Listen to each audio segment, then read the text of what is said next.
We have people in churches that literally live together, have sex together, and aren't married.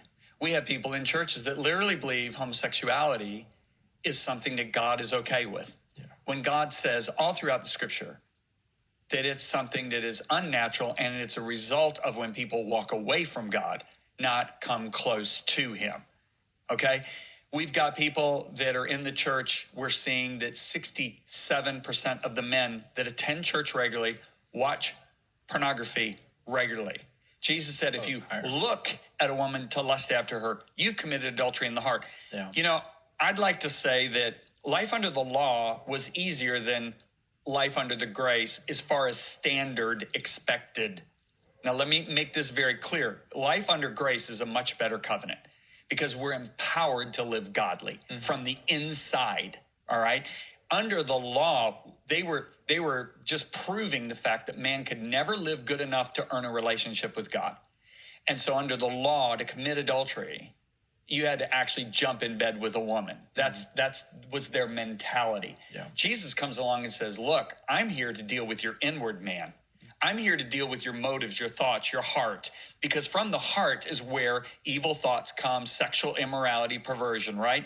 So Jesus said, hey, they said under the law, you commit adultery. I'm going to tell you how it really is. You look at a woman to lust after, you've already committed adultery.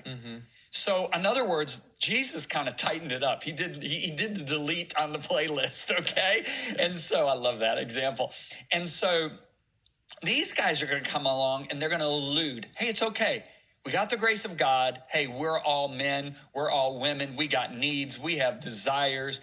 And you know what? That's just because we're human beings. And this is kind of like the teaching of the Gnostics.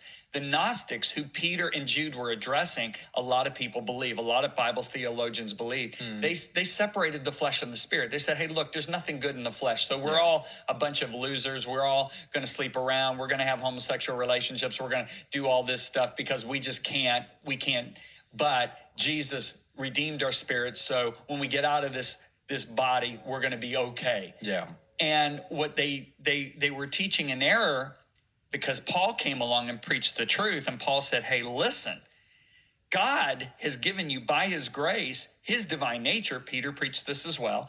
And now you have the ability to choose. Your spirit was dead when you were under the law. Your spirit was dead before you met Christ. Now your spirit is alive. Yeah. You have his nature, his character in you.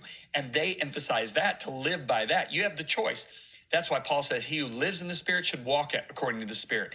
He said, if you live according to the flesh, you're going to do the things of the flesh and you're going to die.